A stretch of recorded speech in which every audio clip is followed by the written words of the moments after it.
You are listening to This is Oklahoma, hosted by Mike Hearn, telling stories of Oklahomans and those that have made it their home. What's up, guys? Welcome back to another episode of This is Oklahoma Podcast. Mike Hearn here, your host, back with another episode. Excited to share this episode with you today. But before we do, I've got to thank our sponsors. First of all, the Oklahoma Hall of Fame. They've been a huge part of this podcast for the last few years. So the Oklahoma Hall of Fame have been sharing Oklahoma's story through its people since 1927. For more information on the Oklahoma Hall of Fame, go to www.oklahomahof.com. And for daily updates, go to oklahomahof on Instagram and give them a follow. Our other sponsor today is the Chickasaw Nation. Now, the Chickasaw Nation have sponsored pretty much everything in Oklahoma. They're a huge supporter of Oklahoma. And it's an honor to have their name and their brand supporting this podcast. So a huge shout out to Governor Anatobi for supporting this podcast. It really means a lot. And finally, our third sponsor is 988. The Oklahoma 988 Mental Health Lifeline. 988 is a direct 3-digit lifeline that connects you with trained behavioral health professionals that can get all Oklahomans the help that they need. Learn more by visiting 988oklahoma.com. That's 988oklahoma.com. And now, let's get into today's episode. What's up, guys? Welcome back to another episode of This is Oklahoma. Mike Hearn here, your host, back with another episode down at the Oklahoma Hall of Fame today to talk a little bit of golf. I'm so excited. I don't get to do this very often, but my guest today is Kendall Dye, who played golf at OU, but is now Executive Director of Golf Fore Africa, which they're having an event probably in about a month by the time this goes out, October 16th and 17th. All the links to that will be in the description below.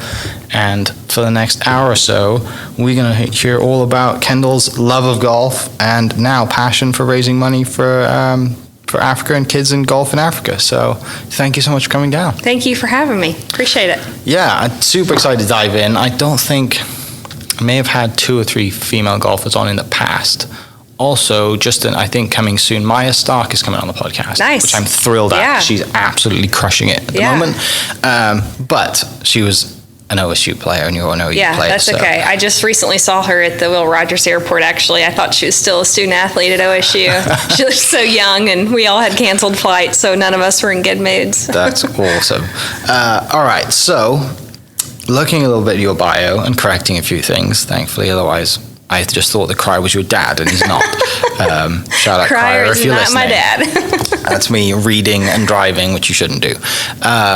But seems like you were born in Memphis and came to Edmond. Dad got a job change? Yes, yeah. My dad worked for Fruhoff Trailers in Memphis, Tennessee, so that's where my whole family originated. And when I was 3, he was transferred to OKC. And so we moved to Oklahoma in February of 90, and we cried the whole way down I-40. Oklahoma's not the prettiest state in February. We thought we were going right back. But little did we know that, of course, we fell in love with Oklahoma and Oklahomans, and couldn't imagine ever living back in Memphis now. Yeah, I've been to Memphis once and had great barbecue, went to Elvis's Graceland, and then came home.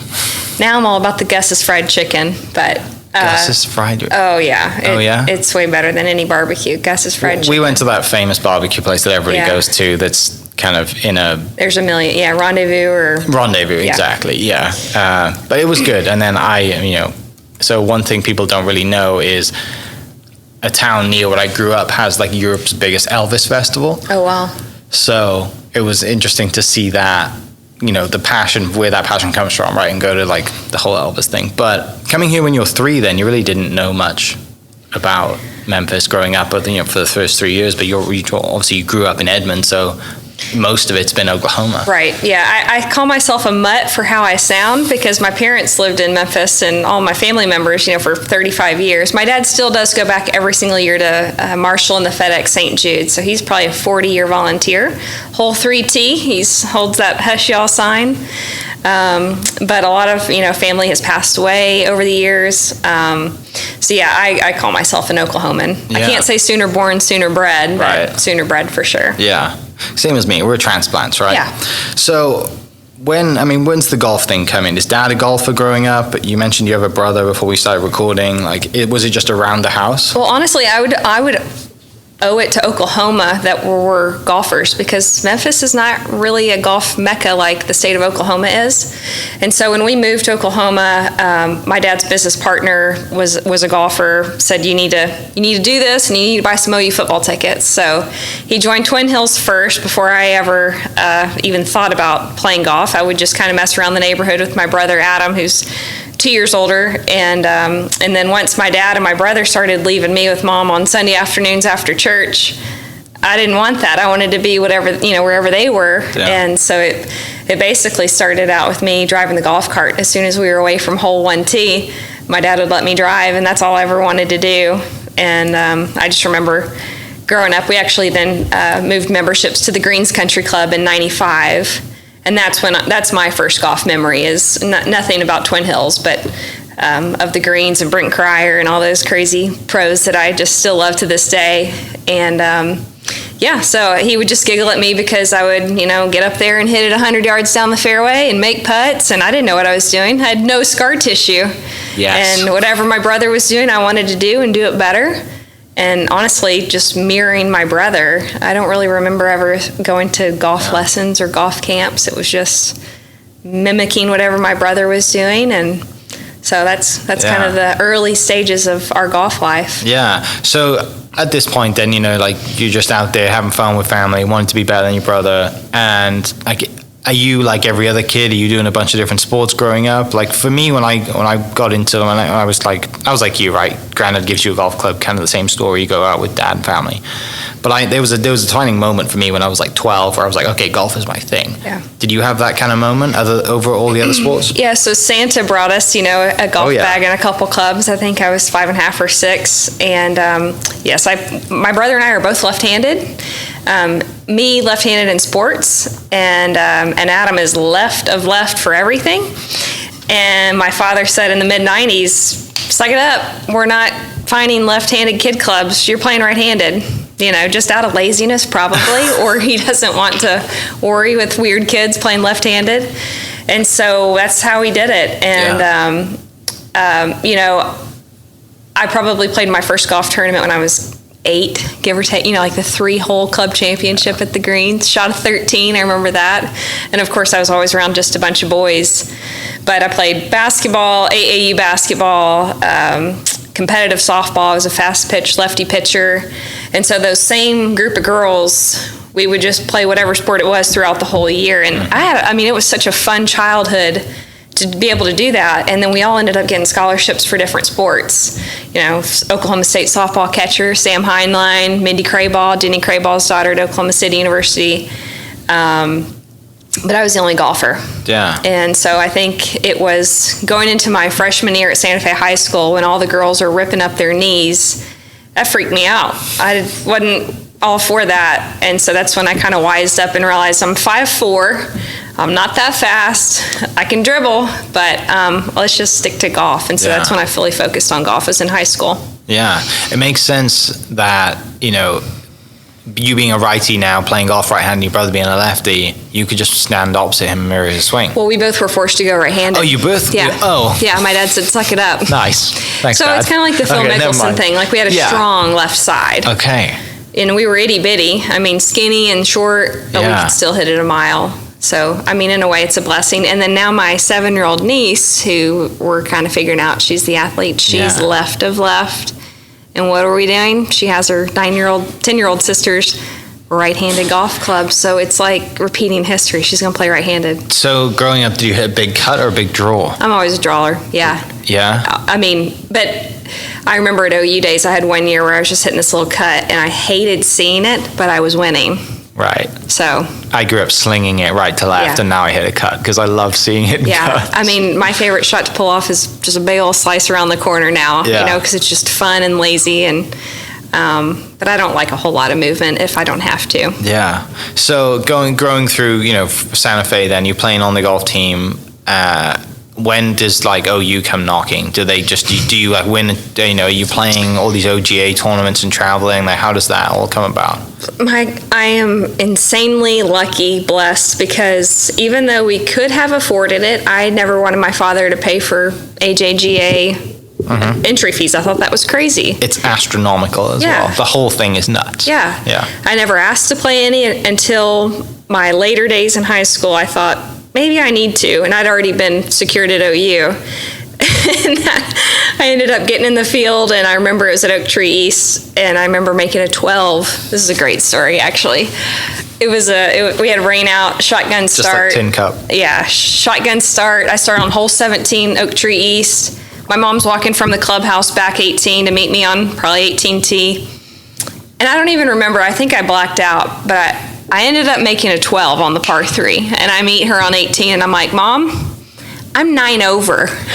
She's like, you just started. I'm like, I'm getting all your money's worth that I'm gonna hit all the shots today. And I think I ended up shooting 9 over for the day.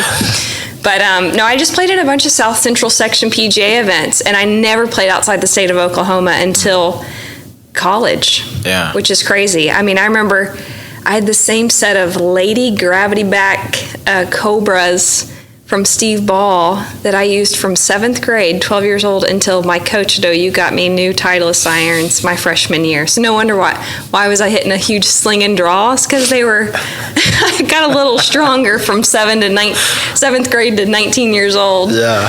So I just never wanted to ask for anything. Now, of course, I'm a brat, and I've gotten a million clubs since then. But yeah. That's awesome.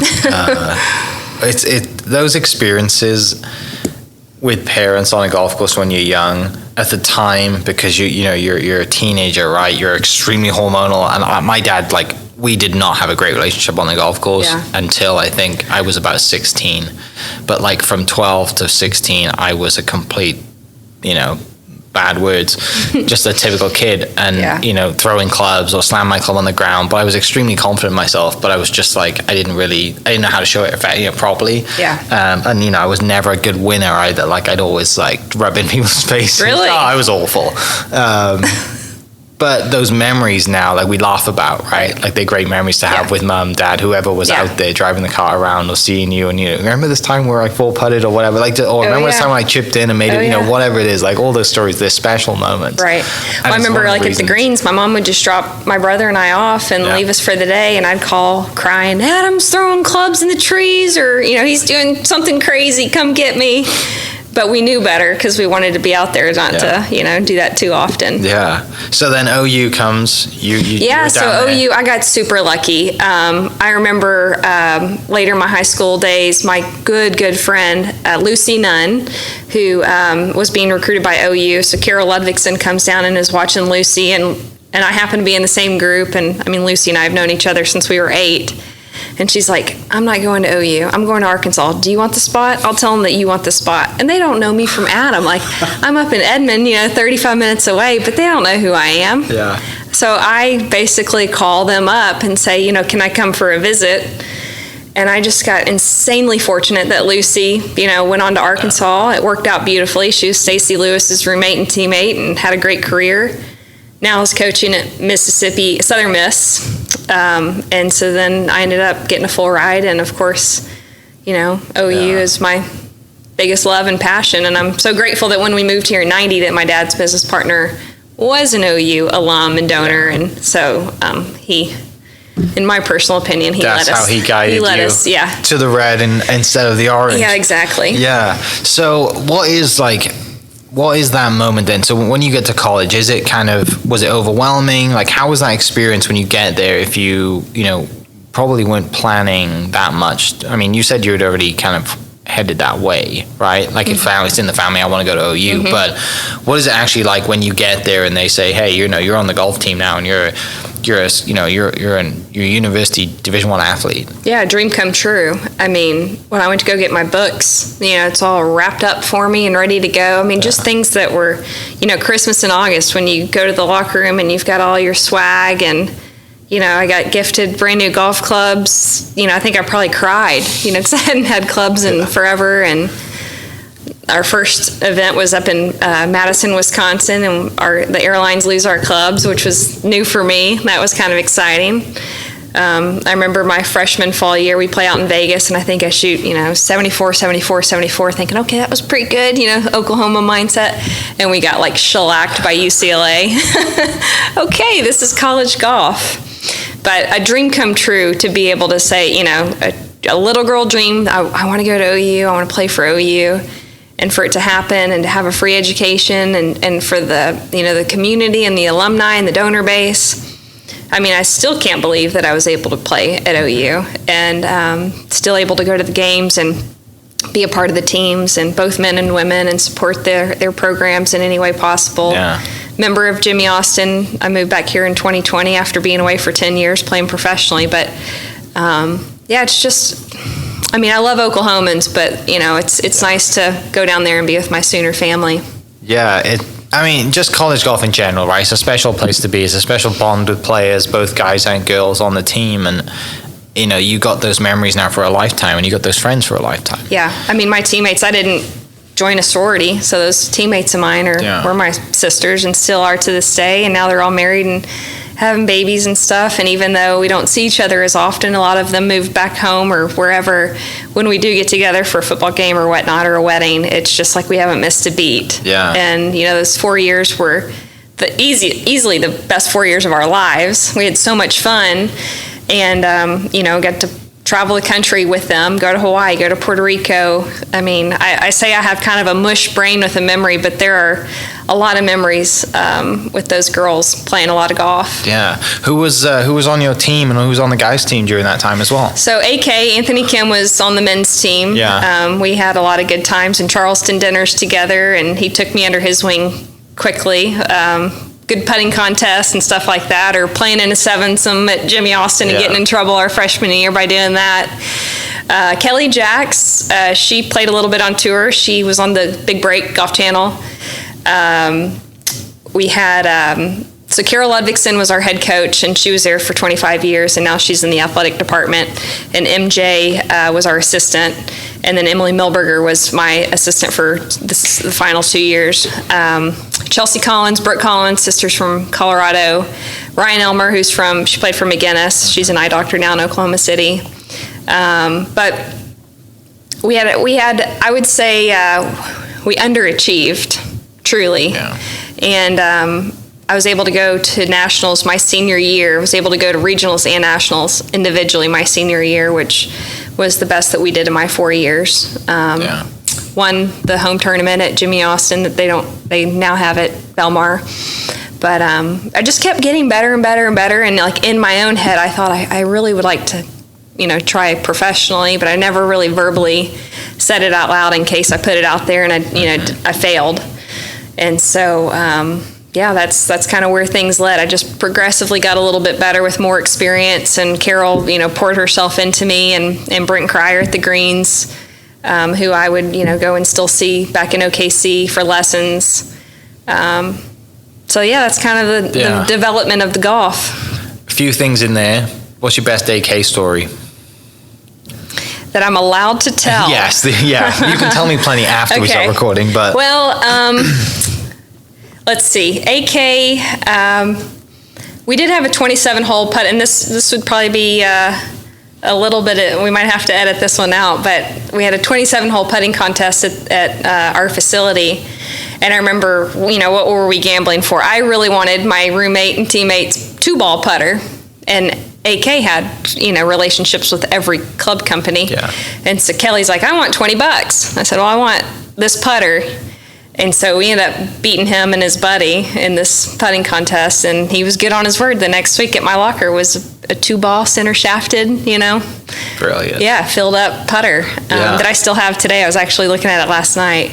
So we did play in a sevensome my freshman year, and everyone but me got in trouble for that one because I was the freshman. I didn't know any better. I didn't know we couldn't play 7. Just following the lead. Yeah. We would always go to Charleston's on whatever the special night was for the Hawaiian ribeye. He would always take me out there. Mm-hmm. And then even after college, when he was playing at Southern Hills in the PGA, he let me come up there with him and ride along with him and be inside the ropes with him. He was awesome.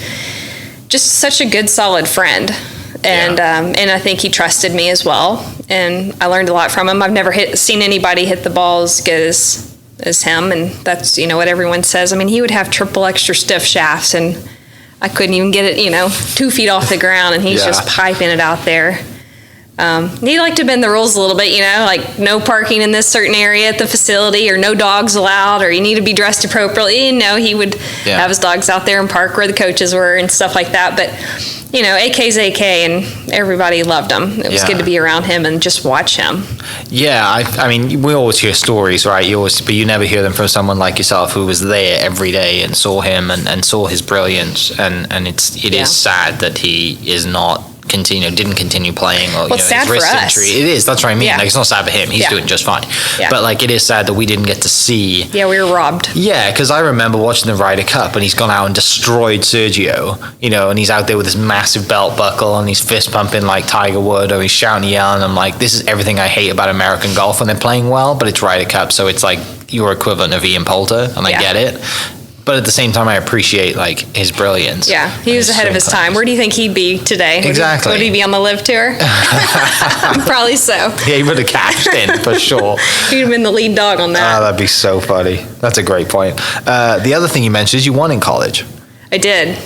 Where did you win? Yeah, so I won our home tournament my junior and senior year.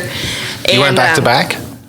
I did. Nice. Yes, at Jimmy Austin, the 36-18 format. Yeah. And we would play in April, so it would be 36 degrees and howling. And I would just stay in my little bubble, in my little cocoon, and just mentally grinded it out. So, even in my history of winning on the Symetra Tour, it typically was when there was rain delays or blowing a hoolie, or, I needed those elements to get those other girls ticked off so that I could just stay in my little bubble. And, it's just Oklahoma way. We don't have that great of weather. Right. You've got to be a mudder or be able to play in the wind.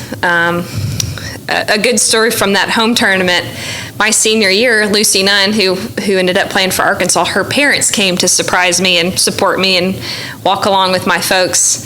And hole 18 now was 9 at the time, but the par 5 around the bend, I was hitting my third shot into the green, 8-iron, and I hit it. And I remember it was windy and divot got in my eyeballs. I didn't see where it went, felt left. And the next thing I noticed is her mom and my dad and Alex Brown, our OU trainer, start running up the hill towards the clubhouse holding her mother's head. I had nailed her on the fly with my golf ball, and she saved me from going into the hazard. So thank you, Cindy Nunn, for that. But she thought I duffed it, so they're all looking down into the creek down below the green because they saw the big divot. No, I airborne. And so thank God her head was down and she had a beanie on, and my dad said it sounded like a ball was like clicking on the cart path. And she was a kindergarten teacher, and she ended up having 2 black eyes. Oh my God. But she saved me from going into the hazard, and I won the tournament. But can you imagine? I was shaking. So bad. I couldn't hardly, chip the ball up. I think I still made double on the hole. But I thought I killed her. So that was a memorable shot. And I think about it every time I play Jimmy Austin. Yeah. Have you been hit yet? Have I been hit? Yeah, I've been hit, but not nothing bad. No. Yeah, same. I mean, I've been hit a couple times, but nothing. I mean, I have been hit in the side of the head, but it came through trees and hit me, and I had a hat on as well. And I said I have a scar, but it wasn't like terrible. Yeah. No, I don't think I've been hit. I can't. Yeah. It's I've been like. And when you're out there with the team practicing, like someone's going to hit you. Yeah. It's just because you're out there shagging balls or whatever. Like that's inevitable. But every pro-am I'm a part of. I mean, earlier this week I'm up in Toledo, Ohio for the LPGA pro-ams, and I mean that's the pro-am soundtrack screaming, Fore or whatever you're going to hear. My guys, I think every single one of us hit into the group ahead of us. Yeah. So then obviously you go back-to-back home tournament, and like you said earlier, you have that kind of quiet confidence that I think I can play on tour. Well, yeah, and I also I'm sorry, I missed that one. I tied for first my senior year at Big 12s in Lubbock. Nice. Lubbock, Texas, at the Rolls. That's such a bad golf which was, course. The fairways were as firm as this table, and it's horrific, 9 irons going 200, and that was a regret of mine. A regret was stopping playing basketball when I did, but also would I have ever gotten a scholarship to OU? Probably not. So that, you live and you learn. I'm grateful for how that played out. And then so I missed this on the 53rd of 54 holes. I marked it. I lined up. I just missed it. And so I go into a playoff with a girl from A&M. And my regret is I was coached to play how I played in stroke play. And you're going head to head. And hole 2 is par 5, and I play it conservatively as I like to do oftentimes, and she easily got me. So that was also that was a T1, but I ended up getting second. So I clicked the box, turned pro in the summer of '09, played in some state opens. My first pro event was at the Colorado Women's Open outside of the Denver airport. And I didn't know any better. I just knew play to win. Yeah. And so I ended up getting second place. I think it was an $8,400 paycheck. And I thought, this is easy. Let's keep going. I can do this. Yeah, no scar tissue. Had no idea about cuts and money lists and priority lists. And so I had a good, successful first little summer of like getting going, and then Q schools. And so the last 12 years, I've been living out of a suitcase and living from Phoenix to Tampa. And eventually ended up I played on the European Tour. Yeah. So I thought at 25 years old, let's go see what the world's about. And I loved that. Yeah. Different country every week. Oh, yeah. My first, so I was 25, 2012, go to Q school in Spain and accidentally get my full card. I didn't know what I was doing. Sorry, Mom and Dad. I'm now moving to Europe. Yeah. Yeah. And, going from Germany to the Netherlands to Slovakia, Switzerland, Prague. It was phenomenal. And just the girls, it's just a whole different vibe over there. It's the Scottish-Irish way of, you go play golf, you want to beat your opponent, but then come in and have a pint and you're all friends, And that's what I wish we had more here in America, is just the camaraderie instead of the lone wolf mentality that a lot of pros have. And so, that was a big, not only on the golf course of learning how to play that kind of golf, but also off the course of, I'm 25 and I'm roaming around the red light district by myself right now. Where am I? Yeah. So that was just a great year. And then finally got my LPGA Tour card from the 14 season. So my rookie year was in 15, which I had told my dad. My dad didn't give me a penny. I didn't want him to fund my pro golf. I wanted my dad to be my dad and to figure it out on my own, and was very fortunate with Oklahomans who supported me out of the goodness of their hearts. And so I told my dad originally, I'm gonna do 3 years and I'll get my card. Well, sometimes things don't go that way. And so it took me five full seasons to get it done. Yeah. But you have all that experience from traveling, from going to Europe, from meeting, so many friends, and that's the beauty of it, right? Is like, look, I'm working here, but I'm also in a different country every week. And if that mind switch is if you don't see it as a burden to be in a different country every week, then you can really enjoy yourself. Yeah, and the girls are super kind, you know. They're like, you don't need to go lay over in Warsaw. That doesn't make any sense. I'm like, just tell me what to do, tell me where to stay. And it is pretty funny because even as, leaving high school, Lucy, I ponied off of, okay, now what am I doing? Like, what's the appropriate steps? And then turning pro, what are the appropriate steps? And now it's kind of funny looking back. I mean, as a kid, I used to think, how do you even book an airline ticket? How do you go about the airport process, And now I can do it in my sleep. And, now I'm trying to pay it forward and help those girls that are, at OU or wherever they are. Because I have a lot of friends in college coaching, just try to help mentor of, how I would do it differently if I had the opportunity. I tried to cut corners financially, which sometimes you have to do, but when I chose to stay in that hotel or stay by myself, I typically would play better. So, it's funny looking back on how it all played out. Yeah, you're right. When you look back at like your results and you look back, like, look, I'm having an absolute blast here, and I'm staying, and it's cheaper to stay with friends and or a group of you together. But also you've got to focus on you, right? And you're there to do a job. Yeah, you got to be selfish. Yeah. Of course, money is super important, but oftentimes when you have to bunk up with a bunch of people and you're miserable, you might be miserable on the golf course. Yeah. So there's a give and take there. Definitely. Talking golf really quick, are you a golf nerd or are you more of a field player? Am I a golf nerd or am I a field player? Yeah, I'm both. Are you into like all the data and the specs and like changing clubs here and there? I mean, obviously not growing up.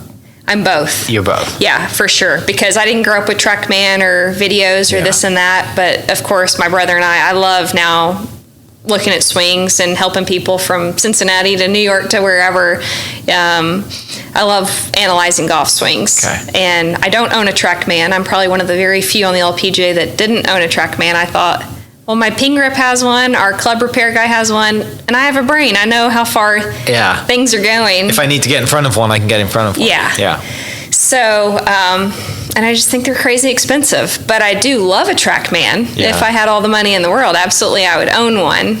But I think some people can just go get bogged down on all that information instead of just be an athlete, figure it out. You should know your numbers. You should know, how far did that fly, et cetera. But of course, when I'm getting fit with my ping clubs, 100%, I am a golf nerd about give me every little, like how fast was that, balls, all the stuff. How far did, launch angle, tack angle, I love it all. I eat it up. Big on,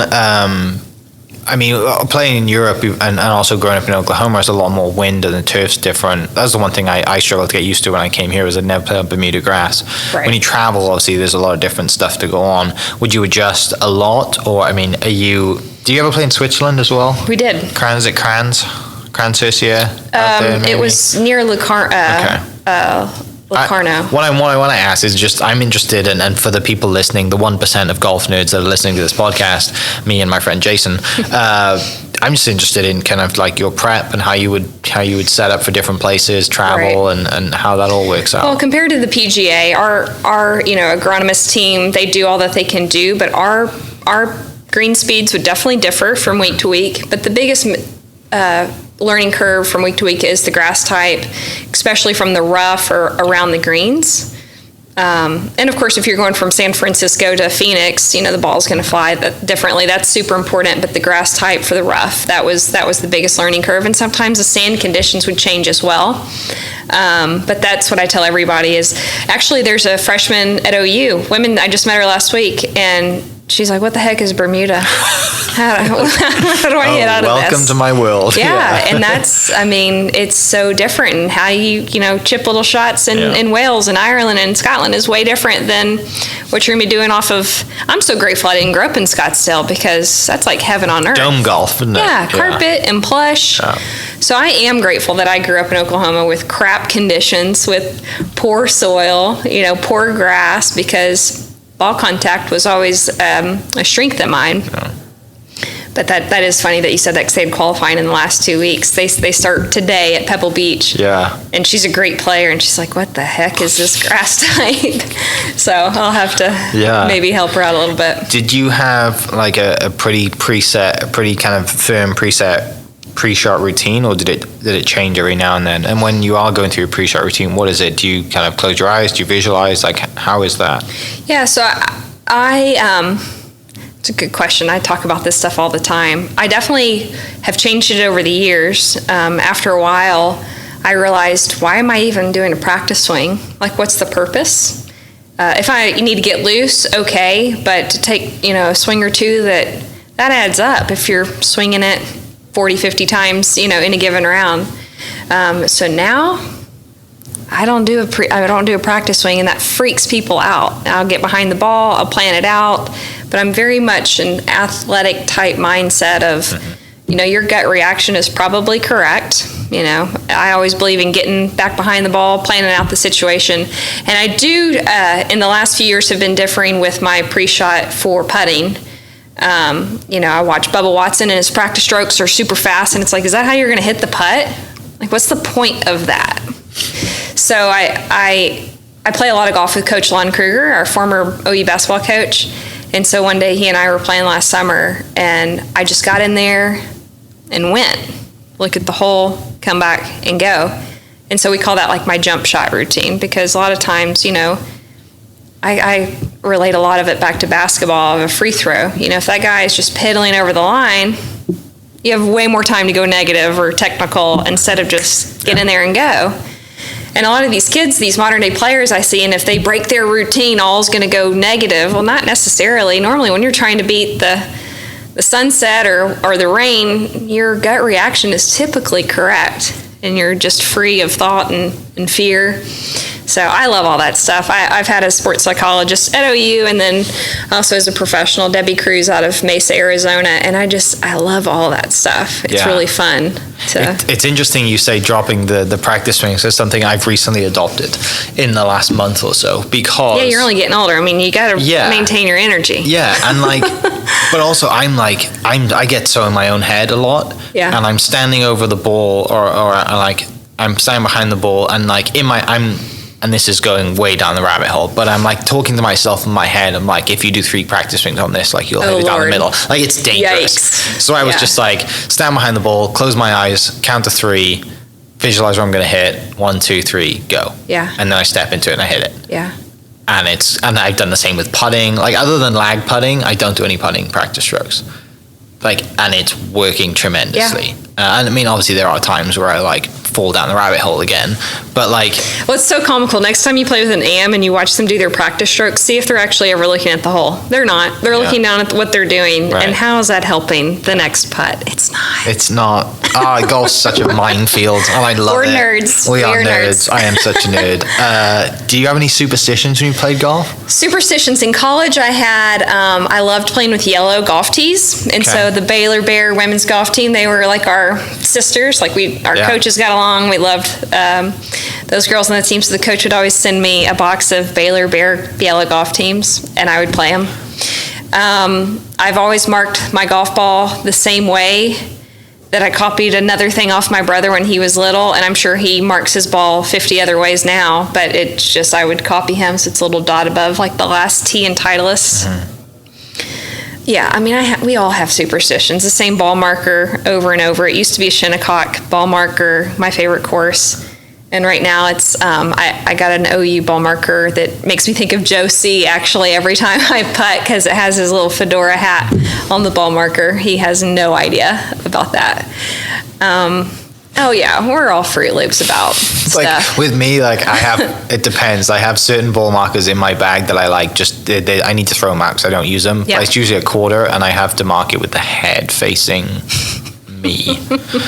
The Titleist Pro V1 has to face me when I'm putting, or else if it faces that way out, then I'm going to miss the putt. I mean, we could talk for hours about how we are nutcases who play golf, because it's just. Or if a caddy puts my clubs in the wrong area, it's like, no, it's not that hard to just put it right back where it belongs. It's like, I'm not a doctor, but put the utensils back where they belong. Not that hard.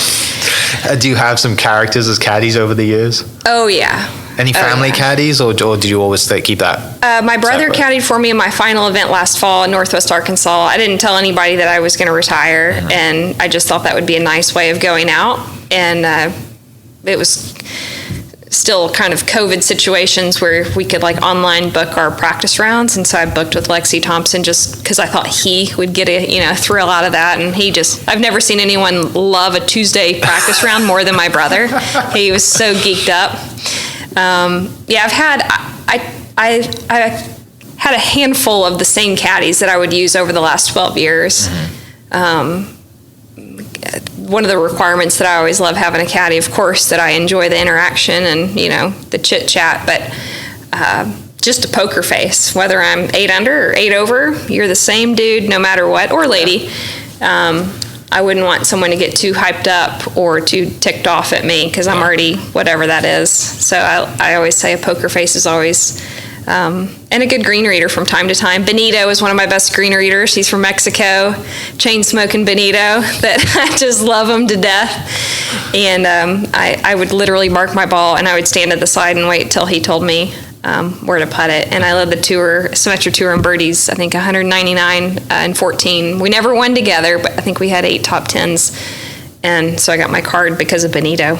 Wow. I was just a robot. The caddy scene is just, it's such an eclectic group of human beings, right? Like, yeah, and that's another thing that I try to tell the young girls to, reach out to all of us if there's a guy that, tells her that he's the world, and, because there's a lot of a lot guys that come out of the woodworks that don't know what the heck they're talking about, or charge astronomically. But Rick the Nerd, Louie, Billy Prentice, like I tend to go for some of those veteran caddies that just are so chill and have been around the block, because we're professionals. We don't necessarily need expertise on how to hit a golf shot, just more of a teammate out there and a cheerleader or a counselor.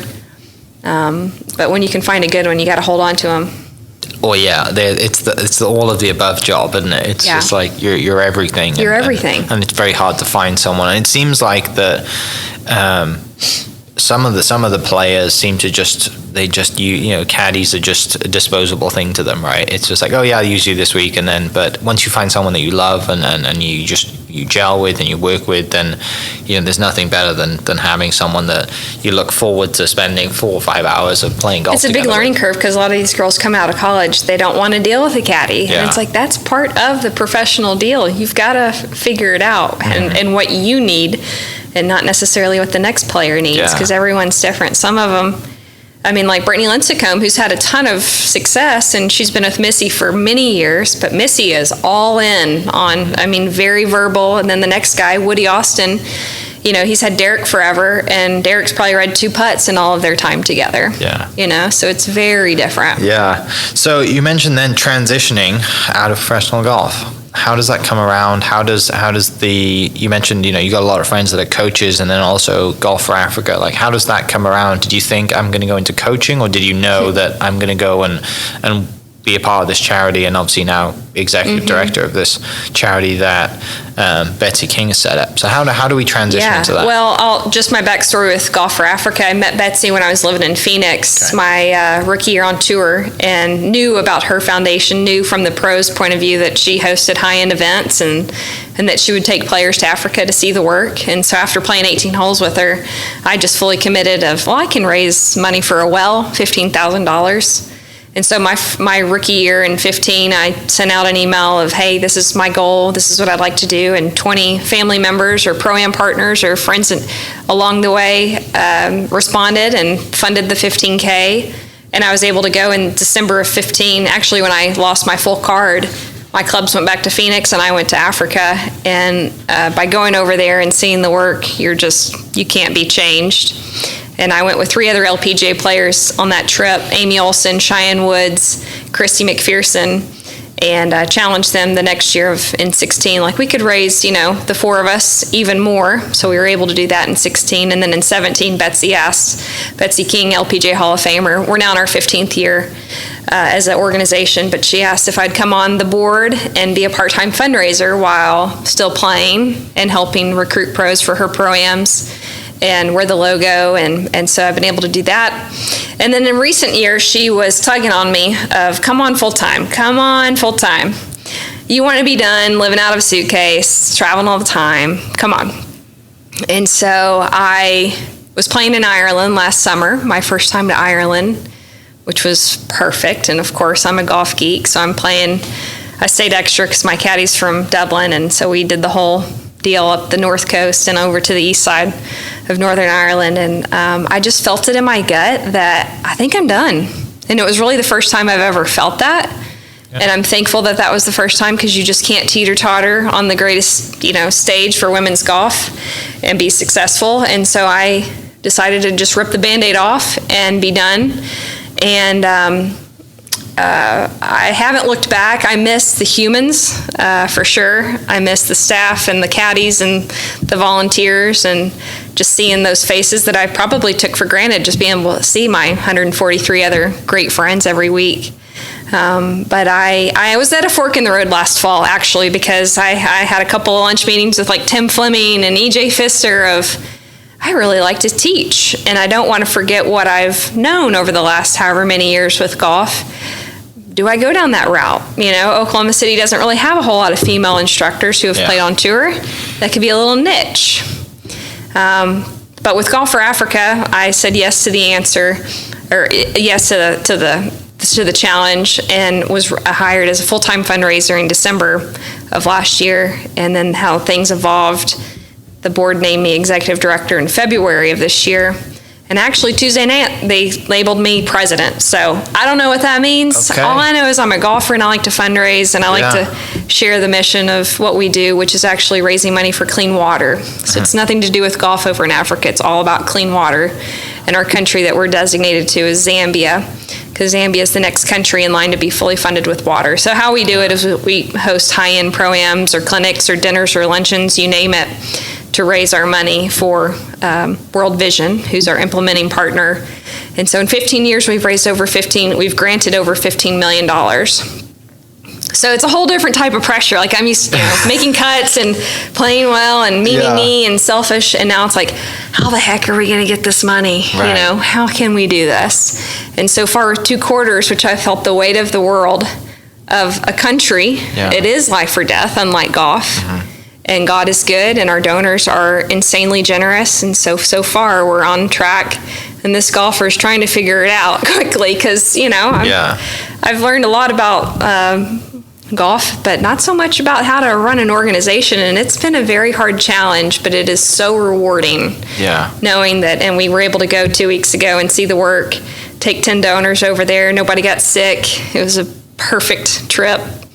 And I'll be taking another group in December as well. That's awesome. Yeah. So this event then that's coming up October 16th and 17th, is that the first time you've had an event in Oklahoma City? Yes. Okay. The idea started off as a clinic because Oklahoma is a golf state. The party in Tulsa this year, everyone is the talk of the state.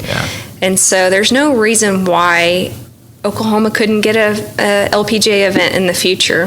We used to have one in Tulsa, and I would dream. Betsy King dreams of having an LPGA event that would benefit women and girls. And I called her up a month ago and said, is your vision Phoenix, Scottsdale, or could it eventually be in Oklahoma? And she goes, I don't care where it is. That would just be the dream. And so this has evolved into an LPGA Celebrity Pro-Am October 16th and 17th at OKC Golf and Country Club, which is a dream because, it's hard to get on that course. And the board approved us and Scott Verplank to have our event there. And so I'm super excited to be bringing my LPGA friends and our mission and just kind of combining our community because I know Oklahoma is generous and they love their golf. And so there's definitely teams and dinner spots and sponsorships all still available. We're going to have Julie Inkster, Laura Davies, Amy Olson, who wears our hat and bag on tour, who's a great ambassador for us. Julie Inkster also has been to Africa with us. All these pros say yes to Betsy and to Golf Fore Africa. They've been over there, they see it, and of course the pro gets pulled every which way every Monday. And for them to even also donate back to us, means the world. So we got Coach Bob Stoops coming, little Joe Washington, Curtis Lofton. I had to focus on some Oklahoma State people. So we have the softball coach, Coach Kenny, who's been awesome. He's actually a Sooner baseball pitcher, so he's really a Sooner at heart. So I'm super excited to just bring it all together. We're going to have a Sunday night dinner with an auction and a pro Q&A and music, dinner, drinks, and then we'll have the 18-hole Pro-Am on Monday where each team gets to play 9 with the pro and 9 with the celeb. That's going to be a lot of fun. Yeah, it should be. Hopefully the weather will be perfect. There's nothing better than playing full golf out at Oklahoma City Golf and Country Club. I know they've cut down 1 million trees and the ice storm ruined 1 million trees, and I'm kind of the fairways are probably the best fairways in the state. But they're so good at the moment. I played State Am out there about a month ago. And I was just like, I worked out there in college, so I just love being out there. And, it's just, I wish it had the infrastructure to hold bigger events. Right. It just doesn't. Well, and the word on the street is they would desire a female USGA event or an LPGA event. It's perfect for that. I'm just super grateful that they said yes to us. They opened the doors. I know that Oklahomans, a lot of them haven't had the opportunity to play there. But I've played there this summer, and looking at the fairways, I'm like, I could eat my dinner just right on these fairways. They're so good. What I love of what they've done with, and I'm sure you played it before they renovated it too, so I love that, even though most people don't walk the golf course, the way that they've kind of shaved fringe into tee box. My favorite look. It's just the greatest. Like walking off 16 to 17th tee box is, and it's the little things, and that's what makes us golf nerds. But it's the little things that I just love. So back to this golf tournament then. Hopefully the weather's great. I'll put the information for everyone in the description, so you can go check out that and also social media links through Instagram and all that kind of stuff as well. But what's like kind of for you, like after this golf tournament, this is not just what you do, right? You like you mentioned, you're now the president of the organization, so you've got so much stuff going on around the country and around the world for wells in Africa. Where do you see? I mean, what? And obviously you've been doing it for, it's been going for 15 years and you've been very involved, but, I'm just curious to see where you're kind of, where you're at right now with it. Like, what, do you just love it? Like, it's also your learning curve, and kind of, do you see this as, I want to be doing this for the rest of my life? Like, how do you see it? Yeah, I mean, never in a million years did I think Africa or water or nonprofit had anything to do with my story, but I believe God has better plans. It's comical to know, like, what? I'm doing this? I wanted to be broadcast journalism major at OU, or a golf coach, or just, I can't imagine like having to wear fancy clothes and high heels and like diddied up every day. That just doesn't really sound so. However that looks, I am behind the computer a lot more than on the golf course. Thankfully, my team's in Scottsdale, so I do have a 2-hour head start on them. So if I do go and need to get my golf in, it's 8 a.m. at Jimmy Austin, and I'm done by brunch time, and they never know that I've been on the golf course. So that's the beautiful thing. But I actually haven't played in 2 months. With going to Africa and other life stuff and just priorities. So I did just play the last 3 days in Toledo, Ohio for some pro-ams. But yeah, so where we're going after OKC is I'm actually the Floridian down in Palm City, Florida. Oh, it sounds terrible. They said yes to us. That's awesome. To do a intimate stay and play. So 2-night, 2.5-day golf, 4 groups, That's 4 awesome. Pros. Mixing it up. Full? Do you fully booked? No, it's not full. Okay. I've got 1 team sold. I haven't even I'm not going to even publicly sell it. Yeah. And so people are flying in. It's a hard place to go to, isn't it? It's so terrible. Good down there. It's actually like I used to live in Tampa, and we would always have an annual Fig Jam, if you know what Fig Jam stands for.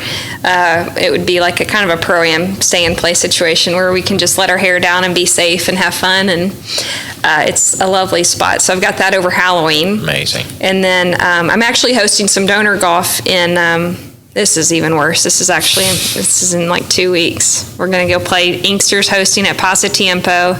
We're going to play Cypress Point. Have you ever heard of that place? Do you have any job applications? Can I sign up for this? And then Monterey Peninsula Country Club, both courses. Getting to take a couple donors out there. Amazing. And then going to do a Long Island, Hamptons, Shinnecock, National Golf Links, and probably a 3rd course at the end of September. Is Friars Head up that way? Yeah, we have a lot of donors at Friars. We had an event there. I've just seen photos, and it just looks like the best showers in the men's locker room. The owner let the girls come in and get. See, people. I'm glad you said that. People listening don't people who aren't golfers. There is a thing with showers in country clubs, right? Which was kind of bad because here we are trying to raise money for clean water in Africa. They have no water. Yeah. And here we are enjoying the showers. This massive shower head that's just dumping water on you, and it's nothing. It's the size of the water pipe that makes it, and the water pressure. Yeah. It's not like because you could have terrible water pressure and get this giant shower head. But that's hilarious that you said that. People listening be like, "What are you talking about shower heads for? Showers?" You would understand. Yeah. So that'll be the September golf, which benefits me because I love to play those places, but also get to gift our donors some really nice experiences. So going forward, we have our 15th year anniversary dinner and pro-am in Scottsdale because that's home base. That's where we originated.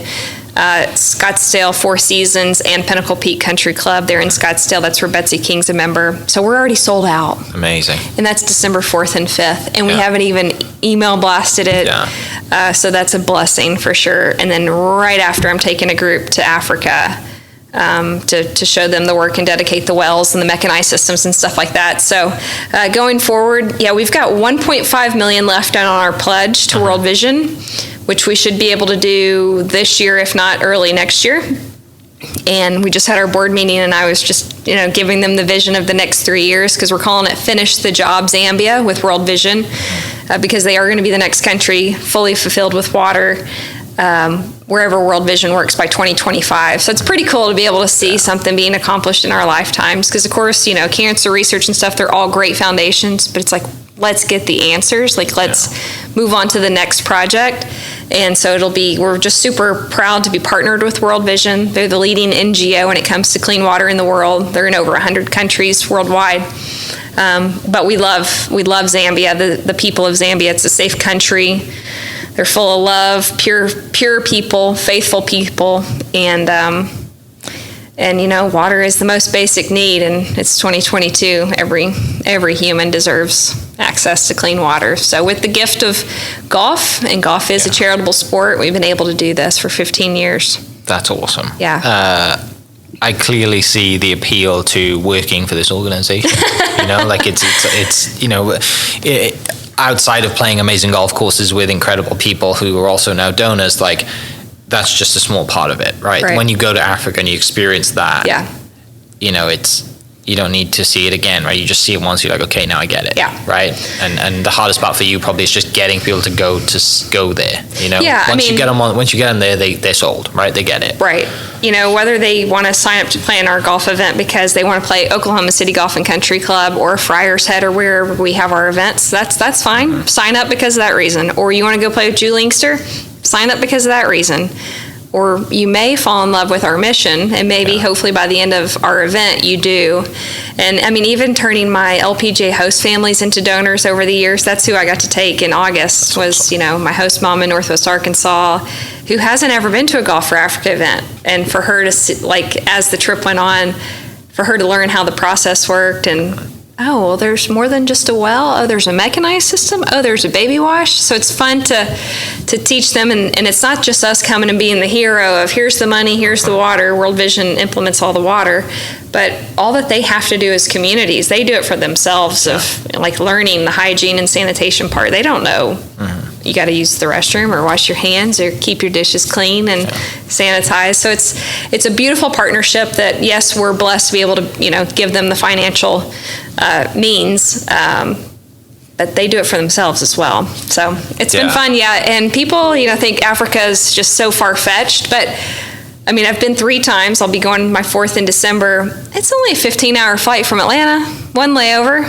It's not that far. If you've flown all around the world your entire life, it's nothing, is it? I told World Vision this the other day. I'm like, it's not that far. It's just down the way. They're like, that's very optimistic. Right. A couple naps, couple meals, couple movies, and you're there. Bunch of movies, and you're there. Yeah. Awesome. Well, finishing up, a little quick fire to round us off. All right, I like it. Few questions. What's favorite club in the bag?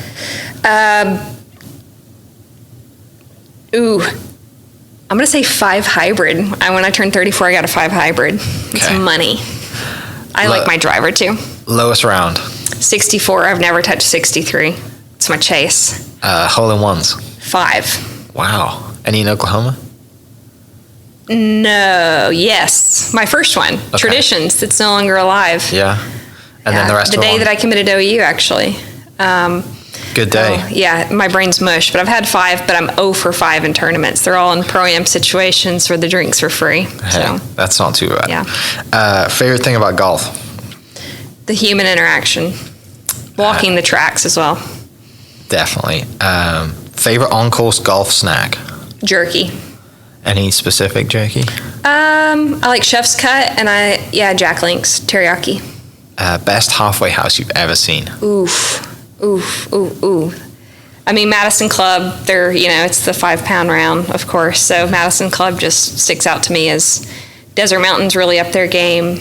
That's such a great question. There's so many. I've been a Golf Digest panelist since 2009, so that's my chase, is to play the top 100 that I can as a female. So I geek out about all that stuff. Well, now you can get on Pine Valley, so that has to be on the list. I did get to play there on an all-nighter, actually. Okay. My clubs never came. I had to pull an all-nighter to get there. But yeah, so I actually I'm owed a repeat round out there. What, do you play the par 3 course as well? Did not. Okay, you need to do that when you go back.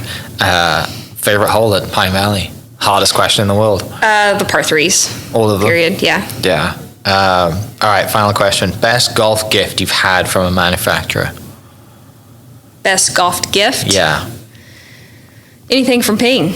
You're a big Ping fan? I'm Ping all the way. Yeah. I love the humans. Have you been to the Golden Room thing yet? I have a putter in the Golden Room. Of course you do. You're a winner. It's a gold vault, yeah. Amazing.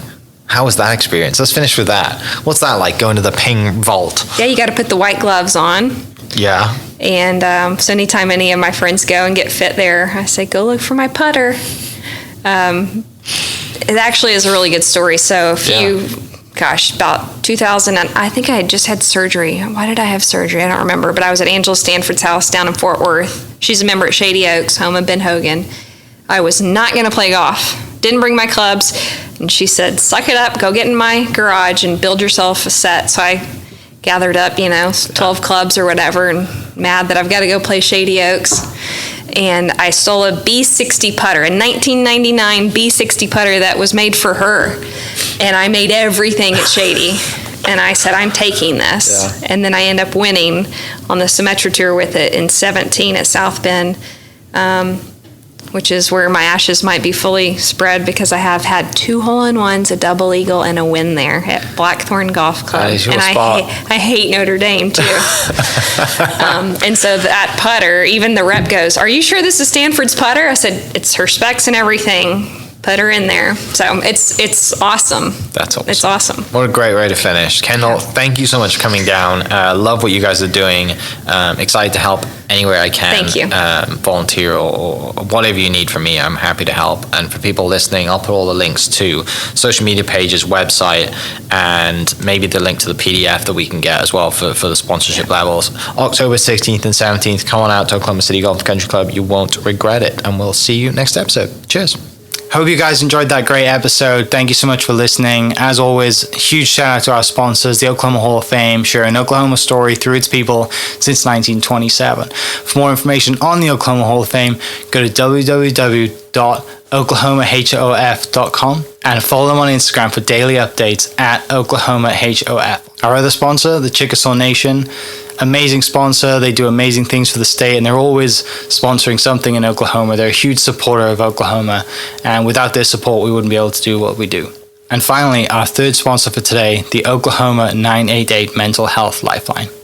988 is the direct 3-digit lifeline that connects you with the trained behavioral health professionals that can get all Oklahomans the help that they need. Learn more by visiting 988oklahoma.com. It's 988oklahoma.com. Thank you for listening. Thank you for listening. We are inspired by those around us and hope that you are too. Make sure you subscribe to this podcast on your favorite podcast platform and leave us a review so we can keep telling your stories. For more great Oklahoma content, follow This Is Oklahoma on Facebook and Instagram.